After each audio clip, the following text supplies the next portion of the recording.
কেমন আছেন সবাই? আশা করি সবাই ভালো আছেন। আমরা একটি গুরুত্বপূর্ণ ক্লাস নিয়ে আপনাদের সামনে হাজির হয়েছি। আপনারা জানেন অ্যাডভান্স প্লাস নার্সিং কোচিংয়ের পক্ষ থেকে একটি কোর্স চালু করা হয়েছে, RN ক্র্যাশ কোর্স। এটা সেপ্টেম্বর মাসে যারা পরীক্ষা দিবেন শুধুমাত্র তাদের জন্য এই কোর্সটা, এবং কোর্স ফিটা খুবই সীমিত, 499 টাকা। আর ক্লাস শুরু হবে 30 এপ্রিল, অর্থাৎ আগামীকাল থেকে আমাদের এই প্রোগ্রামটি চালু হতে যাচ্ছে। যদি আপনারা এখনও ভর্তি হতে চান তাহলে আমাদের যে স্ক্রিনে যে নাম্বারটা দেওয়া আছে এই হোয়াটসঅ্যাপ নাম্বারে যোগাযোগ করবেন।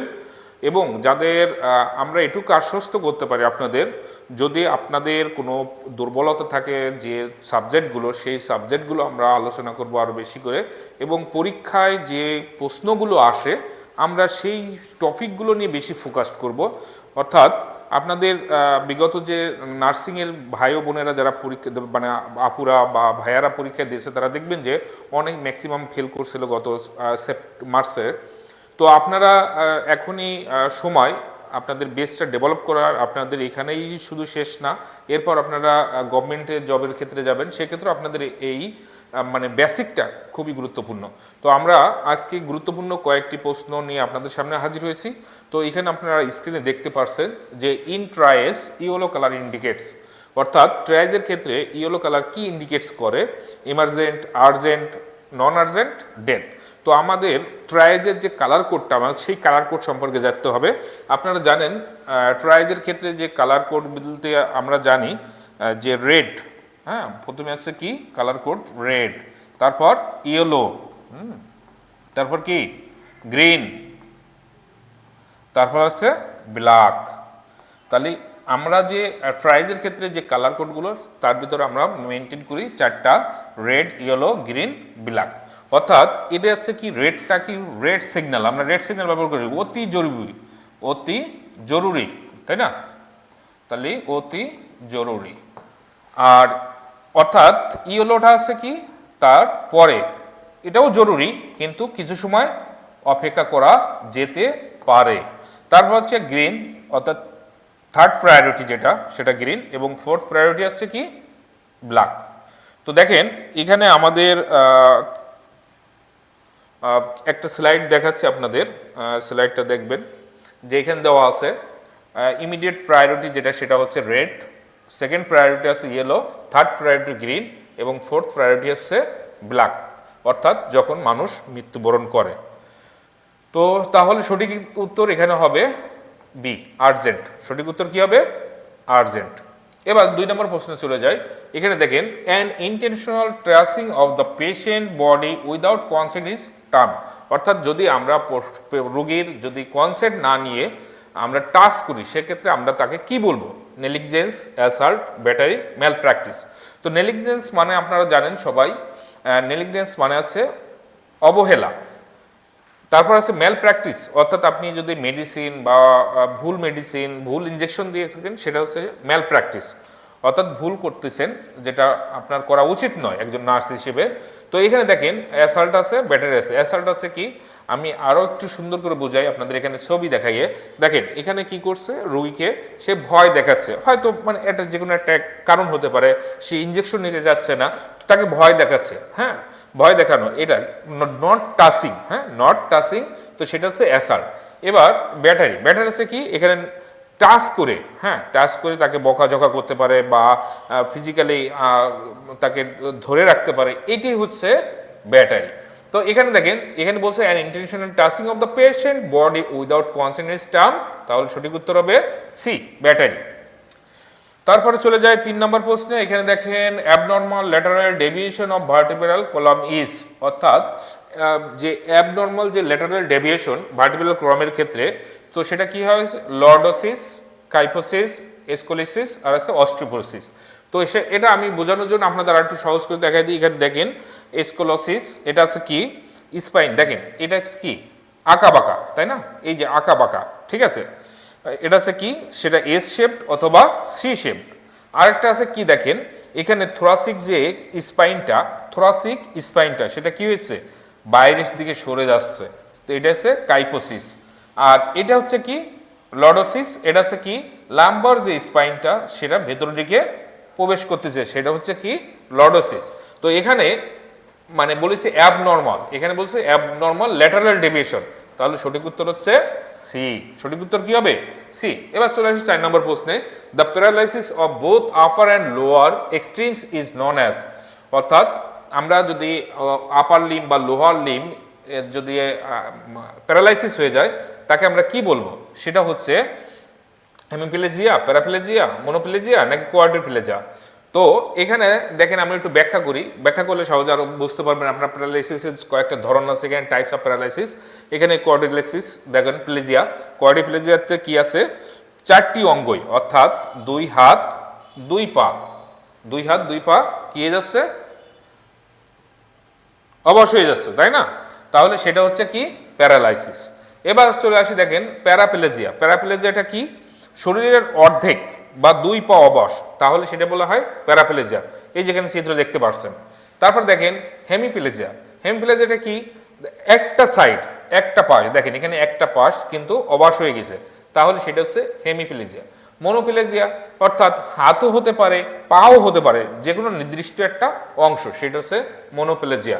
তো তাহলে আমরা এখানে প্রশ্ন কি ছিল? যে both upper and lower extremes, তাহলে সেটা হবে কোয়াড্রিপ্লেজিয়া। উত্তর ডি। তারপর দেখেন Chvostek sign is an indication of, অর্থাৎ কবেস্টিক সাইন মানে কোনটার ইন্ডিকেশন করে? Hypernatremia, hyper calcemia, hyponatremia, hypocalcemia. তাহলে সঠিক উত্তর কোনটি হবে? আমরা একটু ব্যাখ্যা দেখি। দেখেন এখানে দেওয়া আছে হাইপোক্যালসেমিয়ার লক্ষণ আছে নিচের কোনটি? দেখেন কবেস্টিক সাইন অ্যান্ড ক্রস সাইনের ক্ষেত্রে কি হবে? অর্থাৎ দেখেন আমরা যেটা বলছিলাম যে অর্থাৎ হাইপোক্যালসেমিয়ার লক্ষণই হচ্ছে কি? কবেস্টিক সাইন অর টরসিয়া সাইন। তো ক্রোসো সাইন দেখেন এখানে কবেস্টিক সাইন না থাকলে যদি ক্রোসো সাইন থাকে তাহলে সেটাও সঠিক উত্তর হবে। তো এই জন্য এখানে দেখার আপনারা এখানে দেখতে পাচ্ছেন কবেস্টিক সাইনের ক্ষেত্রে কি রকম হবে এবং ক্রোসো সাইনের ক্ষেত্রে কি হবে, এটা সুন্দর করে এখানে একটু ব্যাখ্যা দেওয়া আছে, আপনারা দেখে নেবেন। তাহলে এটা কিসের লক্ষণ? কবেস্টিক সাইন হাইপোক্যালসেমিয়ার লক্ষণ। তাহলে এখানে সঠিক উত্তর হবে ডি। সঠিক উত্তর হবে কি? হাইপোক্যালসেমিয়া। এবার 6 নম্বর প্রশ্নে চলে যায়। The position to be maintained for a patient with increased ICP, অর্থাৎ ইন্ট্রাক্রেনিয়াল প্রেশার যদি বেড়ে যায় তাহলে আমরা কি করব? পেশেন্টকে কিভাবে মেইনটেইন করব তার পজিশন? অর্থাৎ ক্রেনিয়াল অর্থাৎ আইসিপি অর্থাৎ ইন্ট্রাক্রানিয়াল প্রেশার। তো ইন্ট্রাক্রেনিয়াল প্রেশার যদি বেড়ে যায় তাহলে সেটা অবশ্যই সঠিক পজিশন হচ্ছে কি? ফাউলার্স পজিশন। অর্থাৎ যদি আমরা প্রেশারটা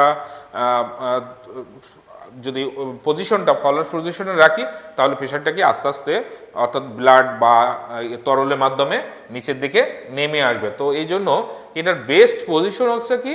ফাউলার্স পজিশন। 7 নম্বর চলে যাই। The pressure to be set in autoclave for sterilization, তাহলে স্টেরিলাইজেশনের জন্য অটোক্লেভের যে প্রেশারটা সেটা কত? 15, 5, 10, 20, তাহলে এখানে হবে 15 পাউন্ড। তো দেখেন এখানে দেখা যাচ্ছে যে অটোক্লেভের ক্ষেত্রে কত? 121 ডিগ্রি সেলসিয়াস এবং টাইমটা কত হবে? 15 থেকে 20 মিনিট। 15 থেকে 20 মিনিট কত হবে? 15 থেকে 20 মিনিট। তাহলে আমরা যদি বলি এটা টাইম, হ্যাঁ, অটোক্লেভের টাইম হচ্ছে 15 থেকে 20 মিনিট, 15 থেকে 20 মিনিট। আর এটা হচ্ছে জন্য যে টেম্পারেচারটা প্রয়োজন সেটা হচ্ছে 121 ডিগ্রি সেলসিয়াস। টেম্পারেচারটা কত হবে অটোক্লেভের? 121 ডিগ্রি সেলসিয়াস। এটা কিন্তু পরীক্ষায় আসে এবং এটা খুবই গুরুত্বপূর্ণ। ঠিক আছে, এটা খুবই গুরুত্বপূর্ণ। তো আমরা পরের প্রশ্নে চলে যাই।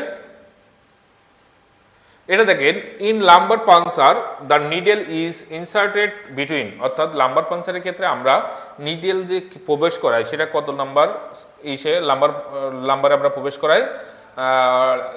Number 3, number 4, number 1, number 2। তো দেখেন আমরা এখানে একটু ব্যাখ্যায় যাই, ব্যাখ্যায় গেলে আরো সহজে আমরা বুঝতে পারবো যে সাধারণত কি হয়? স্পাইনাল কর্ডের সমাপ্তি হয় L2। এই যে এখানে দেখতে পাচ্ছেন স্পাইনাল কর্ডের সমাপ্তি হচ্ছে L2।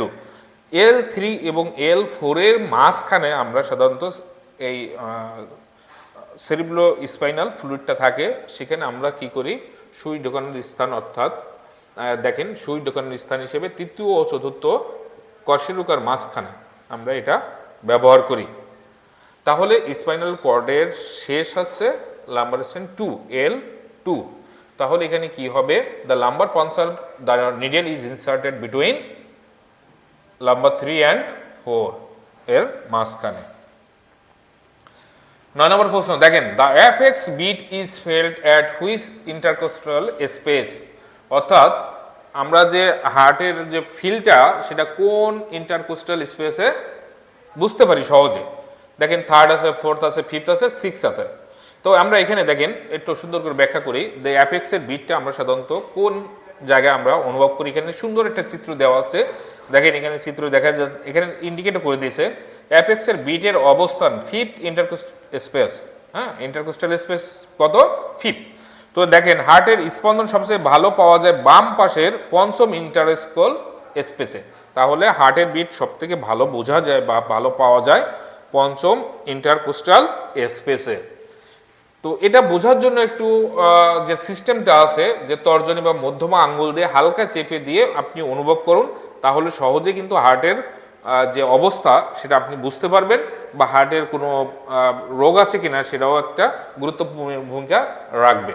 তাহলে এখানে কি হবে 5th ইন্টারকোস্টাল স্পেস। এবার চলে আসি 10 নম্বর প্রশ্নে the fasting blood sugar value is, অর্থাৎ ফাস্টিং ব্লাড সুগার নর্মাল যে ভ্যালুটা সেটা কত হবে 70 থেকে 110 mg/%। ওকে, এটা হচ্ছে সঠিক উত্তর, এটা আমি আর বেশি সময় নিব না। Bleeding from the nose is termed hyperemesis, haemoptysis, haematemesis আর আছে এপিস্টাসিস। অর্থাৎ এটাও আমি দেখেন ব্যাখ্যায় যাই। হ্যাঁ, এটাও ব্যাখ্যা দেওয়া আছে। দেখেন নাক দিয়ে যদি রক্ত পড়ে, চিত্র দেখেন আপনারা যদি চিত্রের মাধ্যমে পড়াশোনা করেন জিনিসটা আরো বেশি মনে থাকবে। নাক দিয়ে রক্ত পড়তেছে তাহলে এটা হচ্ছে এপিস্টাসিস। বমির সাথে অর্থাৎ বমি করতেছে তার সাথে রক্ত আসতেছে হেমাটেমেসিস। কাশির সাথে যদি রক্ত আসে সেটা হেমোপটাইসিস। কাশির সাথে রক্ত আসলে কি হবে হেমোপটাইসিস। তাহলে এখানে কি হবে সঠিক উত্তর ডি। সঠিক উত্তর কি হবে ডি। এবার চলে আসি পরের প্রশ্ন দেখেন the compression to ventilation ratio in CR in case of single rescuer is. আমরা এটা কিন্তু সবাই জানি এবং সবাই পড়েছি।